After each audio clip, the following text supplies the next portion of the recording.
Hello everyone, welcome back to Career First IAS Academy. मेरा नाम है जय शर्मा और जैसे हमने पहले वाले वीडियो में डिस्कस किया था कि हम इकोनॉमी के प्रीलिम पीवाईक्यू 2013 से 2024 तक की एक नई सीरीज़ स्टार्ट कर रहे हैं। तो ये वो सीरीज़ का पहला वीडियो जहाँ पे हम 2013 के क्वेश्चंस का एक डीप एनालिसिस करेंगे।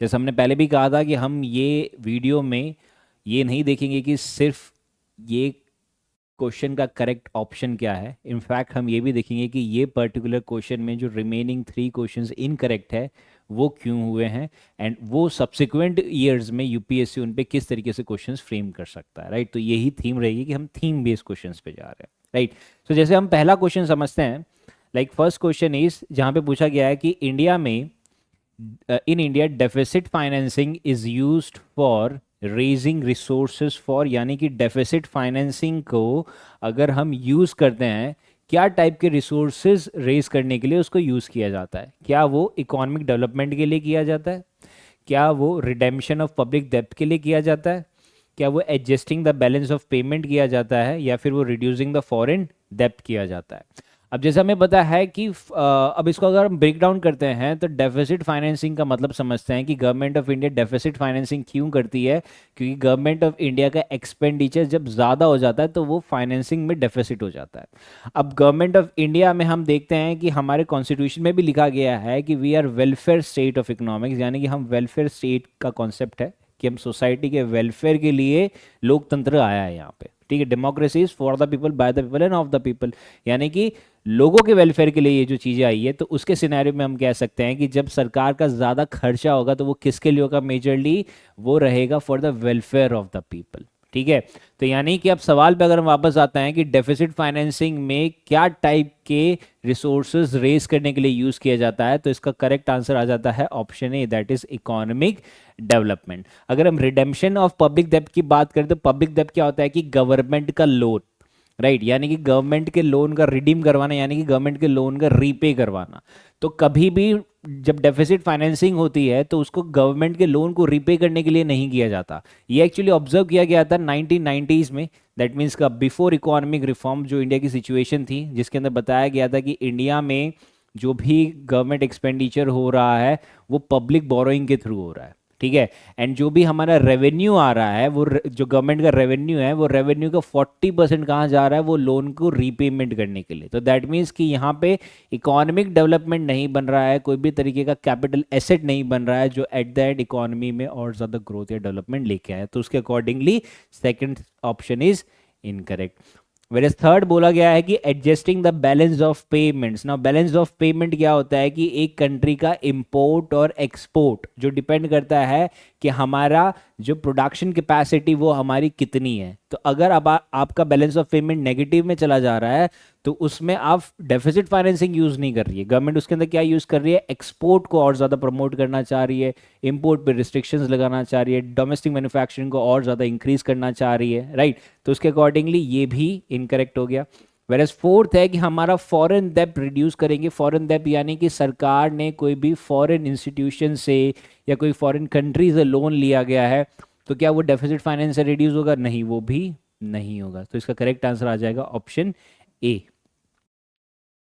फिर सेकंड क्वेश्चन है the priority sector landing by banks in India constitute the landing to. अब सवाल ये बनता है कि प्रायोरिटी सेक्टर लैंडिंग क्या होता है और वो कौन कौन से सेक्टर्स पे फोकस किया जाता है। यानी कि सरकार ने क्या किया है, एक प्रायोरिटी सेक्टर बनाए गए कि अगर कमर्शियल बैंक जब लोन दे रही है तो उनको सर्टेन अमाउंट ऑफ लोन है वो प्रायोरिटी सेक्टर में डालना पड़ेगा ना। प्रायोरिटी सेक्टर में क्या क्या आ जाते हैं, एग्रीकल्चर आ जाता है, ठीक है, एमएसएमईज आ जाती है, वीकर सेक्शंस आ जाते हैं हमारे सोसाइटी के, देन उसके बाद में एक्सपोर्ट आ जाता है, रिन्यूएबल एनर्जी सेक्टर आ जाता है, सोशल इंफ्रास्ट्रक्चर आ जाता है और एक्सेट्रा। यानी कि ये सारे सेक्टर्स वो है जो प्रायोरिटी बेसिस पे डेवलपमेंट होना चाहिए, क्योंकि हमारी कई सारी जो पॉपुलेशन है, मेजॉरिटी ऑफ द पॉपुलेशन है, वो ये सारे सेक्टर्स पे डिपेंडेंट रहती है। राइट, तो इसमें सवाल डायरेक्टली पूछा गया है कि प्रायोरिटी सेक्टर लेंडिंग जो बैंक्स करती है in India constitute the lending to, किस किस पे लेंडिंग जाता है, वो एग्रीकल्चर पे भी लेंडिंग जाता है, एमएसएमईज में भी जाता है, वेलफेयर वीकर सेक्शंस पे भी जाता है। तो at the end correct answer आ जाएगा option D, all of the above. Okay, फिर जो थर्ड क्वेश्चन है that is which one of the following group of items is included in India's foreign exchange reserve, यानी कि India का जो foreign exchange reserve है दैट इज फॉरेक्स रिजर्व, उसमें कौन कौन से आइटम्स आती है, राइट। तो अगर हम देखते हैं कि फॉरेन एक्सचेंज रिजर्व में क्या क्या आ जाता है, तो अगर मैं रिकॉल करता हूं तो मैं कहता हूं कि फॉरेन की हर टाइप की करेंसी उसके अंदर आ जाएगी, ठीक है। फिर उसके अंदर हमारा गोल्ड आ जाएगा, फिर उसके अंदर स्पेशल ड्राइंग राइट्स आ जाएगी, एंड देन थर्ड फोर्थ जो मैं कह सकता हूं कि जो हमारे जितने भी रिजर्व्स है, रिजर्व्स विथ आईएमएफ, ये सब हमारा फॉरेन एक्सचेंज रिजर्व में आता है। यानी कि ये 4 पॉइंट्स आते हैं हमारे फॉरेन एक्सचेंज रिजर्व में। तो उसके बेसिस पे अगर मैं अब ऑप्शंस पे आता हूं तो ऑप्शन में क्या बताया गया है कि ये चारों ऑप्शंस किस में मेरे को दिख रहे हैं। पहला है कि foreign currency asset, yes. Special drawing rights, yes. Loans from foreign countries नहीं आता, राइट, तो ऑप्शन ए इनकरेक्ट हो गया। ऑप्शन बी है foreign currency asset, yes. Gold holdings of the RBI, yes, and the special drawing right, तो ये आ सकता है। फिर थर्ड है foreign currency assets and loans from the world banks, तो loans from the world bank नहीं आएगा। फोर्थ है foreign currency asset, gold holdings of the RBI and loans from the world bank, तो ये अगेन यहाँ पे loan use किया गया, तो ये भी नहीं आएगा। तो करेक्ट आंसर हो गया इसका ऑप्शन बी, कि लोन इसमें नहीं आता है, ठीक है। फिर नेक्स्ट है the national income of a country for a given period is equal to the, मतलब इनमें से कौन सा ऑप्शन है जो नेशनल इनकम को डिफाइन करता है, ठीक है। अब नेशनल इनकम की बेसिस पे अगर हम देखते हैं तो यहाँ पे जो स्टूडेंट मेजर कंफ्यूजन हुए थे वो ऑप्शन ए और डी में हुए थे। वो क्यों हुए थे? जैसे कि ऑप्शन ए में क्या बोला गया है, the total value of goods and services produced by the nationals, यहाँ पे नेशनल्स बोला गया है, ठीक है। दैट मीन्स कि यहाँ पे एक्सप्लिसिटली नहीं बोला गया है कि क्या वो इंडियन नेशनल्स होंगे या वो फॉरेन नेशनल्स होंगे, ठीक है। फिर सेकंड ऑप्शन में बोला गया है the sum of total consumption and investment expenditure, ये तो कंप्लीटली इनकरेक्ट है क्योंकि नेशनल इनकम की डेफिनेशन ये नहीं है। एंड सी आई है that the sum of personal income of all individual, ये पर कैपिटा इनकम की डेफिनेशन है, not the national income. And D बोला गया है the money value of final goods and services produce, यानी कि money value of the final goods and services produced within a country is known as national income. अब यहाँ पे दोनों ही option में डिफ्रेंसिएशन क्या बताया गया है कि यूपीएससी का ये कहना है उनके आंसर की के अकॉर्डिंगली कि यहाँ पे टोटल वैल्यू जो बताई गई है गुड्स एंड सर्विस उसके अंदर नेशनल्स बताए गए। अब नेशनल्स में हर टाइप के नेशनल्स आ जाएंगे, इंडियन आ जाएगा या फॉरेन आ जाएगा, तो ये थोड़ा सा वेग वे में एक्सप्लेन कर रहा था। तो इनमें से जो बेस्ट आंसर था जो ये क्वेश्चन को एक्सप्लेन कर रहा था that was option D, right.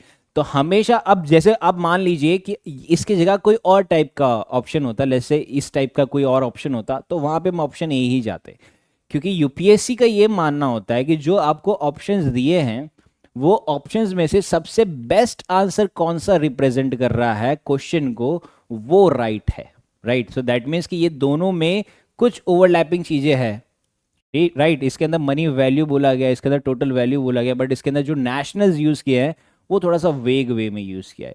तो यहाँ पे थोड़ा सा शायद यूपीएससी को स्पेसिफाई करना था, तो अगर वो स्पेसिफाई कर देते इंडियन नेशनल्स तो हम यही जाते, बट अगर उन्होंने नहीं किया है तो फिर हम इस पे आ गए, राइट। तो ये चीज़ रहती है क्योंकि वैल्यू में भी थोड़ी सिमिलैरिटी दिख रही है।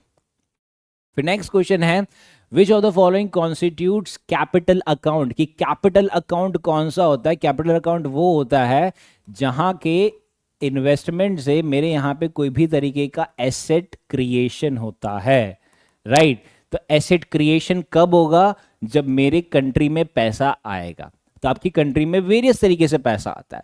पहले आ रहा है कि आपने डायरेक्ट लोन लिया, लेट्स से आपने वर्ल्ड बैंक से लोन ले लिया है कोई भी सोशियो इकोनॉमिक सेक्टर को डेवलप करने के लिए, तो वो आपके कैपिटल अकाउंट डेवलप करेगा, यस। फिर आपने डायरेक्ट एफडीआई ले लिया है कि आपने एप्पल से एफडीआई लिया है, that is foreign direct investment, कि भाई वो यहाँ पे हमारे कंट्री में वो सेटअप करेगा, सो उससे भी हमारा कैपिटल अकाउंट बढ़ता है। वेरेज जो प्राइवेट रेमिटेंसेस है ना, प्राइवेट रेमिटेंसेस क्या होते हैं कि ये वो इनकम होती है जो मैं अर्न कर रहा हूँ अब्रॉड में, और मेरी फैमिली इंडिया में रहती है, तो मैं जो अब्रॉड में अर्न करी हुई इनकम है वो वापस मैं मेरी फैमिली के पास भेज रहा हूँ ताकि वो अपनी लाइफ को सस्टेनेबली जी पाए। तो जो मैंने पैसा एज एन इंडिविजुअल अब्रॉड में कमाया है और मैंने वो मेरी फैमिली को भेजा है, तो वो कैपिटल अकाउंट में नहीं आता, राइट। इसके से कोई कैपिटल क्रिएशन नहीं हो रहा है, तो उसमें प्राइवेट रेमिटेंसेस नहीं आएगा। वेरएज फोर्थ जो हो गया दैट इज पोर्टफोलियो इन्वेस्टमेंट, ये भी एक फॉरेन पोर्टफोलियो इन्वेस्टमेंट है। So that means capital account में क्या चीजें आ रही है कि दो चीजें आ रही है। एसेट क्रिएशन दो चीज से होता है, या तो आपकी कंट्री में कोई तरीके का इन्वेस्टमेंट आया है या फिर आपकी गवर्नमेंट ने कोई तरीके का लोन लिया है। तो उसके अकॉर्डिंगली मैं कह रहा हूं कि प्राइवेट रेमिटेंसेस इज इनकरेक्ट, यानी कि C, A and D is incorrect. So correct option हो गया option B, that is 1, 2 and 4, इसका करेक्ट आंसर आ जाएगा। यस, नेक्स्ट है in the context of Indian economy open market operations refers to. ना open market operations में क्या होता है कि जैसे हमने समझा है कि यहां पे गवर्नमेंट सिक्योरिटीज का कॉन्सेप्ट होता है। ना गवर्नमेंट सिक्योरिटीज का क्या कॉन्सेप्ट होता है कि आरबीआई गवर्नमेंट सिक्योरिटी इश्यू करती है किसको? कमर्शियल बैंक्स को। अब इसका मेजर ऑब्जेक्टिव क्या होता है कि इकोनॉमी में मनी सप्लाई को मेंटेन करना है। मनी सप्लाई को मेंटेन करने से क्या रहता है कि कमर्शियल बैंक के पास कितना पैसा है वो पैसा बताएगा कि हमारे इकोनॉमी में मनी सप्लाई कितनी है। कि तो जितना मैं कह रहा हूं कि कमर्शियल बैंक के पास जितना पैसा होगा उतना हमारे इकोनॉमी में मनी सप्लाई डिफाइन किया जाएगा। तो अगर मेरे को कमर्शियल बैंक के पास पैसा कम करना है तो आरबीआई क्या करती है? आरबीआई गवर्नमेंट सिक्योरिटीज का यूज करती है अंडर ओपन मार्केट ऑपरेशन, जिसके अंदर आरबीआई या तो ये सेल कर देगी कि गवर्नमेंट सिक्योरिटीज उसने कमर्शियल बैंक को सेल कर दिया। सेल कर दिया यानी क्या हुआ कि कमर्शियल बैंक को वो खरीदना पड़ा, तो कमर्शियल बैंक के पास जो पैसा था वो आरबीआई के पास आ गया। बट अगर अपोजिट सिनेरियो देखते हैं तो जब आरबीआई देखता है कि भाई इकोनॉमी में पैसा कम है अभी, तो यानी कि कमर्शियल बैंक के पास पैसा कम है, तो आरबीआई क्या करेगा? RBI government securities commercial bank से परचेज कर लेगा। तो जब आरबीआई ने परचेज किया है तो इन रिटर्न आरबीआई उसको पैसा देगा। तो कमर्शियल बैंक के पास पैसा आ गया। अब ये कमर्शियल बैंक ये पैसों का यूज करेगी to give loans and advances in the economy. तो जब हमारी इकोनॉमी में ट्रेड नहीं चलता है तो वहां पे लोन्स एंड एडवांसेस पुश किए जाते हैं ताकि लोग पैसा ले और ट्रेड ज्यादा से ज्यादा करें, राइट, दैन हमारी इकोनॉमी में जो एक्टिविटीज है वो रिज्यूम हो सके, राइट। तो ये मेजर काम होता है ओपन मार्केट ऑपरेशन का। तो उसके बेसिस पे अगर हम ऑप्शंस को देखते हैं तो ऑप्शन में पहला है the borrowing by scheduled banks from the RBI. क्या ये स्केड्यूल बैंक बोरो करता है आरबीआई से?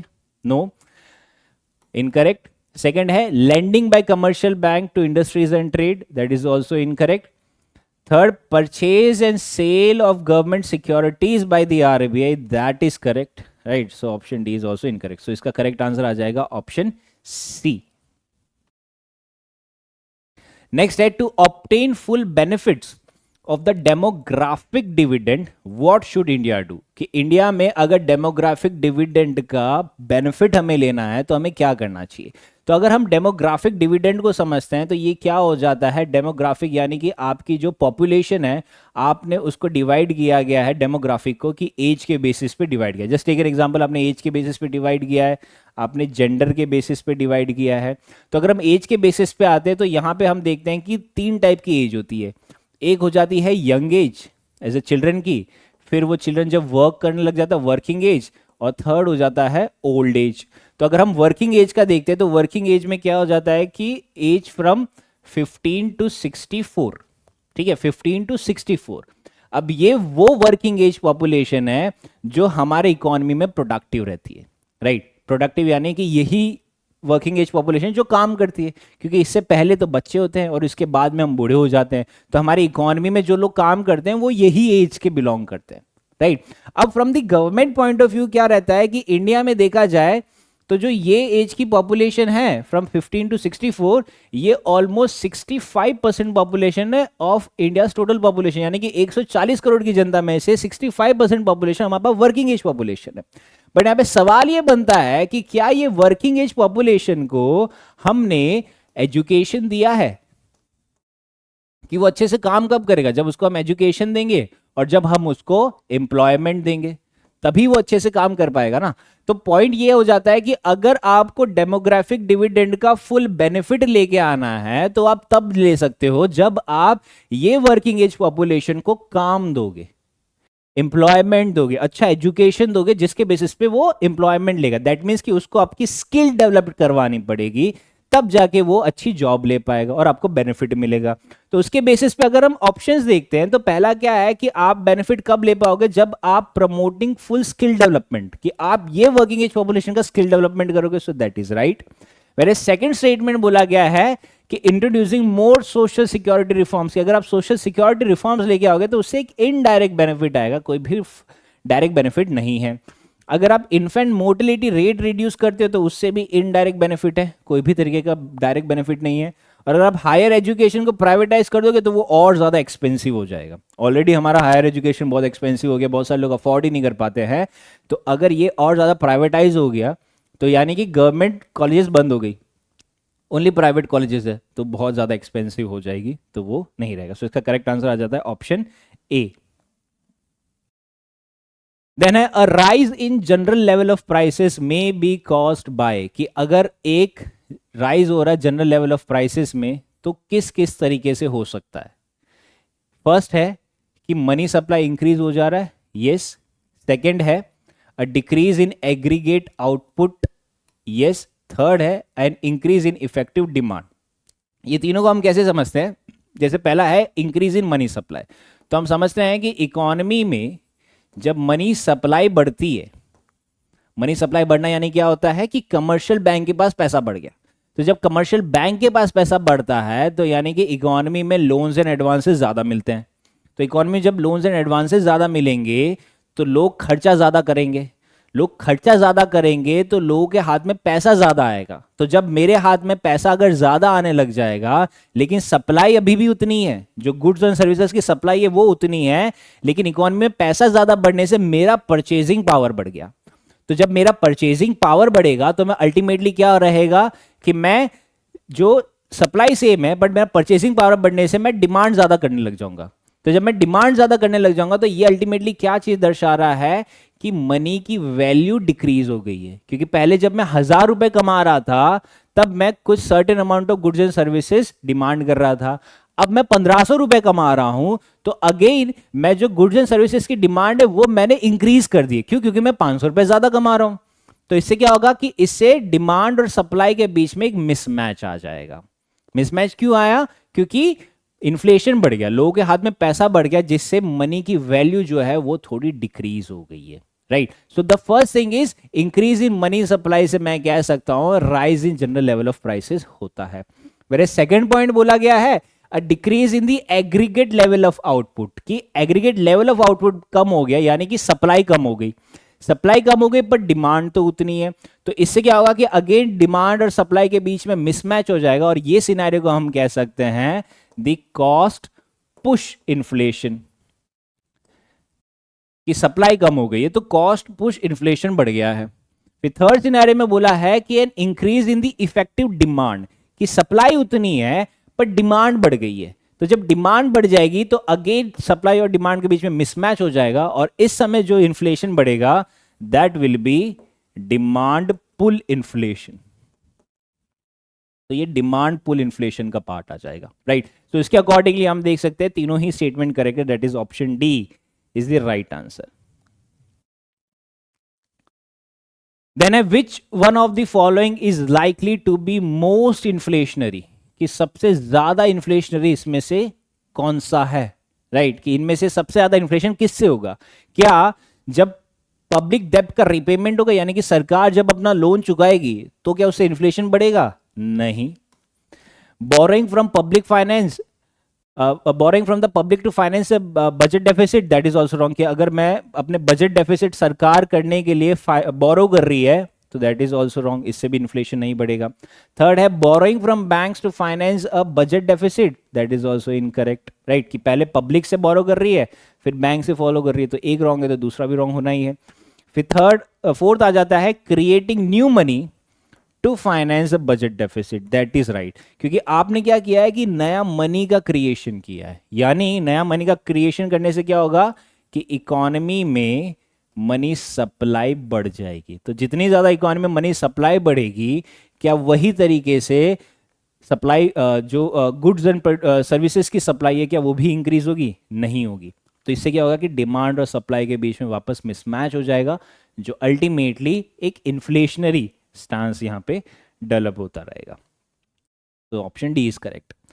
द नेक्स्ट है the supply of money remaining the same, कि जो मनी का सप्लाई है वो सेम रह रहा है, ठीक है, लेकिन the supply of money remaining the same when there is an increase in demand from money there will be, कि अब सवाल का मतलब ये है कि मनी का सप्लाई सेम है, ठीक है, लेकिन वहां पे मनी की डिमांड इंक्रीज हो गई है।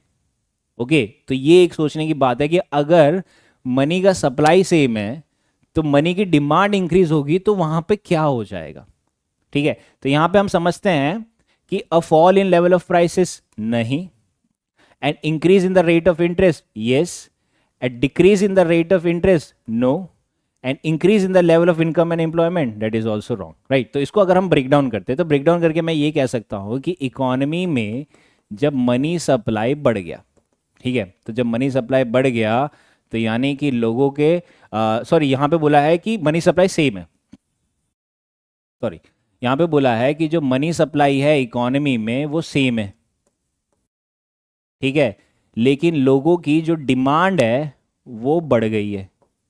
तो जब लोगों की डिमांड बढ़ेगी तो लोग क्या करेंगे कि मान लीजिए कि पहले इकोनॉमी में 100 रुपया था, इकोनॉमी में 100 रुपए की सप्लाई थी, तो वो 100 ही रुपए की डिमांड थी। बट अब क्या हो रहा है कि वो डिमांड 120 की हो गई है, बट पैसा तो 100 ही रुपया है। यानी कि अब क्या हो रहा है कि लोगों को पैसा चाहिए बट इकोनॉमी में पैसा है नहीं, तो लोग क्या करेंगे, लोग पैसे को बेचेंगे। पैसे को बेचना इन द सेंस क्या होता है कि लोन्स एंड एडवांसेस देंगे।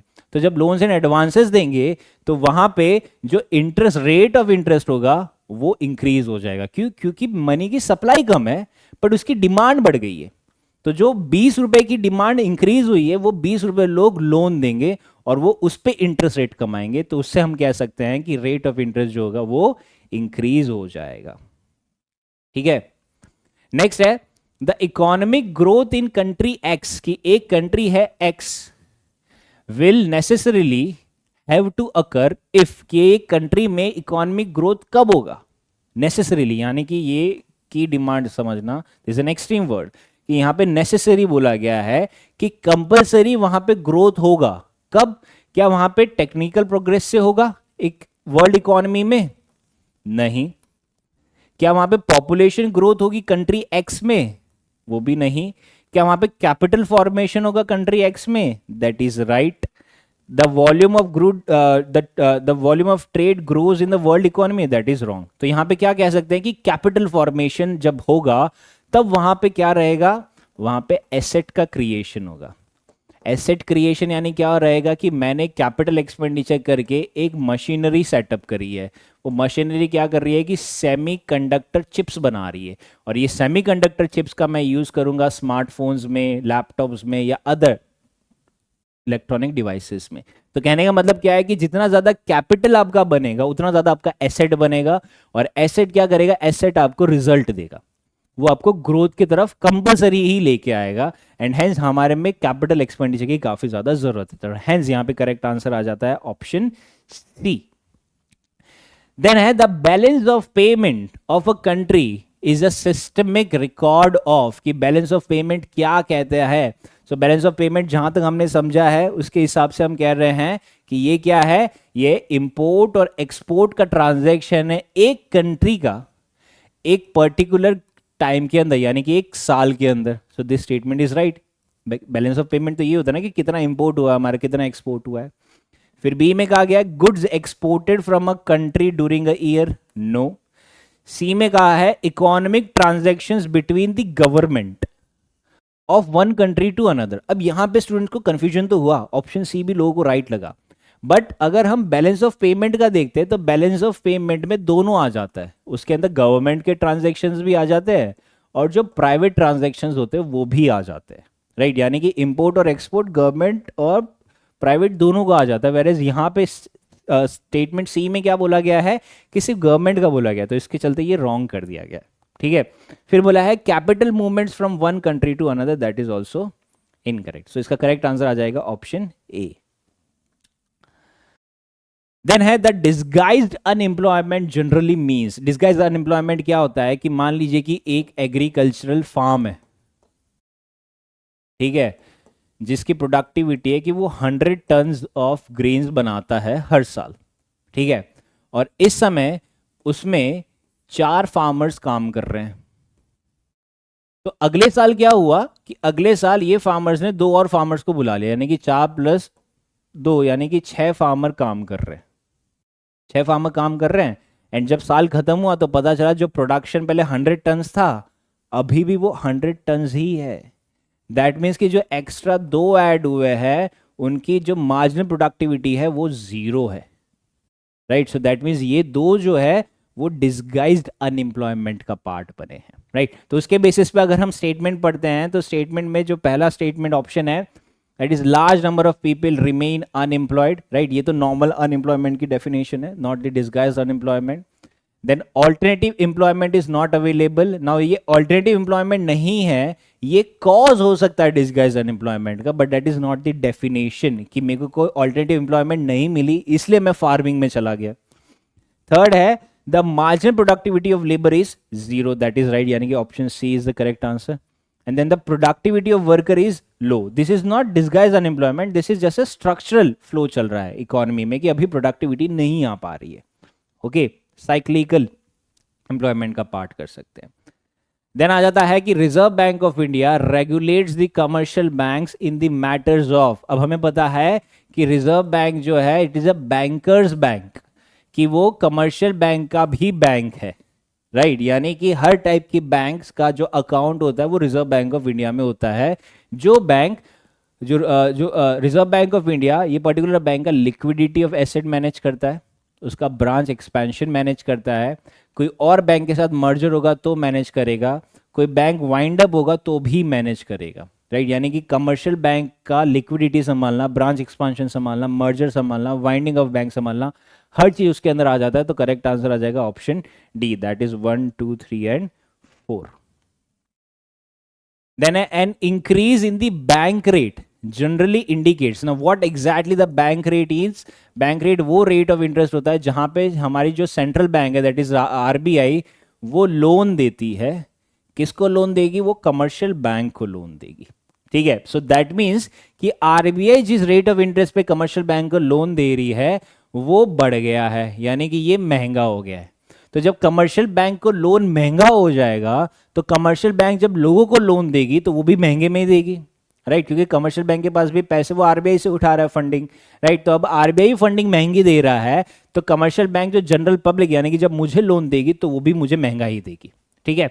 तो इसके बेसिस पे हम कह सकते हैं कि जो मार्केट रेट है of interest is likely to fall. क्या वो कम होगा या ज्यादा होगा? वो ज्यादा होगा। Central bank is no longer making loans to commercial bank, that is also wrong. Central bank is following an easy money policy. Easy money policy यानी क्या होता है? जो कोविड-19 में किया गया था जहां पे ये रेट ऑफ इंटरेस्ट जो है बैंक रेट वो डिक्रीज कर दिए गए थे। तो जब डिक्रीज कर दिए गए थे तो वो इजी मनी पॉलिसी हुआ था।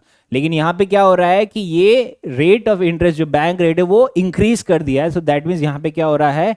टाइट मनी पॉलिसी फॉलो कर रहा है central bank. So hence option D is correct answer. Then which of the following grants or grant direct credit assistance? C direct बोला गया यहाँ पे, direct credit assistance to rural households, कि rural household यानी कि rural area में जिसका घर है उसको डायरेक्ट क्रेडिट असिस्टेंस इसमें से रीजनल रूरल बैंक देगा। यस, नाबार्ड डायरेक्ट नहीं देता है, नाबार्ड इनडायरेक्ट देता है, कि नाबार्ड रीजनल रूरल बैंक को देता है और ये रीजनल रूरल बैंक हमें देती है। So that means NABARD is not giving direct assistance, credit assistance to rural area. तो option 2 is incorrect. Whereas third है land development banks. Yes, ये भी NABARD के अंदर ही आ जाता है, यानी कि NABARD के अंदर वो RRB और land development bank के थ्रू वो लोन देता है यहाँ पे। So option 1 and 3 are correct. So 2 is incorrect. So correct answer is option 1 and 3. Then है consider the following statements. ना ये क्वेश्चन को थोड़ा सा ध्यान से समझना, इसमें बोला गया है कि इन्फ्लेशन बेनिफिट्स डेटर्स। अब डेटर्स का मतलब क्या होता है? डेटर्स का मतलब है बोरोवर्स, यानी कि जिसने लोन लिया है उसको इन्फ्लेशन बेनिफिट करता है। अब इसको कैसे समझते हैं? जैसे हमने देखा कि इन्फ्लेशन कैसे बढ़ता है, हमने एक एग्जाम्पल लिया था मनी सप्लाई, कि इकोनॉमी में मनी सप्लाई बढ़ने से इन्फ्लेशन बढ़ जाता है। ठीक है, अब इसको अगर मैं समझता हूं कि मान लीजिए दैट एट प्रेजेंट इकोनॉमी में मेरी जो इनकम है एज एन इंडिविजुअल, मेरी इनकम है ₹10,000, राइट। मैं हर महीने 10,000 रुपए कमाता हूं। ठीक है, ये जस्ट मैंने एग्जाम्पल ले लिया। तो मैंने क्या किया, मैंने एक लोन लिया है, लेट्स से मैंने एसबीआई से लोन लिया। लोन मैंने कितने का लिया? ₹30,000 का मैंने लोन लिया। ये मैंने कितने टाइम के लिए लिया? मैंने 3 साल के लिए लिया, जिसपे मुझसे हर साल एसबीआई इंटरेस्ट रेट लगाएगा 5% का। ठीक है, मुझसे हर साल एसबीआई 5% इंटरेस्ट रेट चार्ज करेगा। दैट मीन्स कि मेरे को हर साल इसमें कितना पे करना है? 3 इंस्टॉलमेंट में अगर मैं देखता हूं तो मेरे को 2023 में 10,000 प्लस 5% तो वो हो जाएगा 11,500 2023 में भरना है, 11,500 2024 में भरना है, एंड अगेन 11,500 2026 में भरना है मेरे को। ठीक है, तो ये हो जाता है, ये मेरा ईएमआई आ जाएगा। अब क्या बताया गया है कि 2023 में जो मेरी इनकम थी वो 10,000 थी। ठीक है, लेकिन अब क्या हो गया कि 2024 में इन्फ्लेशन बढ़ गया। इन्फ्लेशन कितने परसेंट से बढ़ा? 10% से इन्फ्लेशन बढ़ गया। ठीक है, तो अब जो मेरी इनकम हो गई 2024 में वो हो गई 11,000। अब जो मेरी इनकम हो गई लेट्स से 11,000 रुपए हो गया, लेकिन मेरे को 2024 में लोन कितना देना है? 11,500 ही देना है। 2025 में भी 11,500 ही देना है मेरे को। तो कहने का मतलब क्या है कि जब इन्फ्लेशन बढ़ा, मनी सप्लाई बढ़ी, मेरी 1,000 रुपए की मेरी इनकम बढ़ी, लेकिन जो मेरा लोन का ईएमआई था वो 5% ही रहेगा। जो 5% डिसाइड हुआ है, प्री डिसाइडेड, वो वही अमाउंट पे ही मुझसे ईएमआई कैलकुलेट होगा, वो इससे ज़्यादा नहीं लेगा। तो उसके बेसिस पे मैं कह सकता हूं कि that inflation is benefiting the debtors, यानी कि option statement one is correct. ठीक है, फिर सेकेंड स्टेटमेंट आ जाता है इन्फ्लेशन बेनिफिट्स दी बॉन्ड होल्डर्स। अब बॉन्ड होल्डर डेटर्स के कंपेयर में थोड़े से डिफरेंट हो जाते हैं। बॉन्ड होल्डर क्या होते हैं कि मैंने पैसा दिया है, दैट मीन्स यहां पे बॉन्ड होल्डर क्या हो गया कि ये क्रेडिटर हो गया। क्रेडिटर पैसा देता है, डेटर पैसा लेता है। तो अगर डेटर पैसा ले रहा है उसको इन्फ्लेशन बेनिफिट कर रहा है, तो जो क्रेडिटर जो पैसा दे रहा है उसको बेनिफिट नहीं करेगा। सो इसका करेक्ट आंसर आ जाएगा option A, that is one only. फिर नेक्स्ट है consider the following liquid acids. Now liquid acid का मतलब क्या हो जाता है कि वो जो आप इजीली यूज कर सकते हो और जो कन्वर्टेबल हो। ठीक है, वो लिक्विड एसेट होता है जिसको आप इजीली यूज कर सकते हो। तो इसके अंदर बोला गया है कि demand deposits with the bank, time deposits with the bank, savings deposit with the bank and the currency.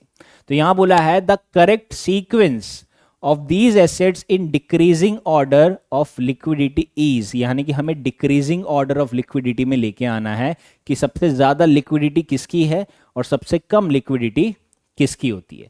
तो यहां पे जो मेजर स्टूडेंट को कंफ्यूजन हुआ था वो है स्टेटमेंट वन और स्टेटमेंट डी में, क्योंकि कई स्टूडेंट ने कहा कि जो करेंसी है वो हम सबसे ज्यादा यूज कर सकते हैं, यानी कि वो एक्सट्रीम फॉर्म ऑफ लिक्विडिटी है, और कुछ स्टूडेंट ने कहा कि demand deposit with the bank से वो हम सबसे ज्यादा यूज कर सकते हैं। तो यहाँ पे जो मेजर कंसेंसस क्या डेवलप हुआ कि जो हमारा मॉडर्न फाइनेंशियल सिस्टम है वो मॉडर्न हो गया। मॉडर्न हो गया यानी क्या हो गया है कि हम डिजिटल ट्रांजैक्शन की तरफ ज़्यादा चले गए। अब डिजिटल ट्रांजैक्शन में हम किधर जा रहे हैं? कैशलेस पे जा रहे हैं। कैशलेस पे जा रहे हैं यानी कि मेरे को अगर आज के टाइम में कोई परचेज करना है ऑनलाइन ई कॉमर्स से, तो उनको मैं कैश बाद में दे पाऊंगा, बट पहले मैं उनके अकाउंट में पैसा ट्रांसफर कर पाऊंगा।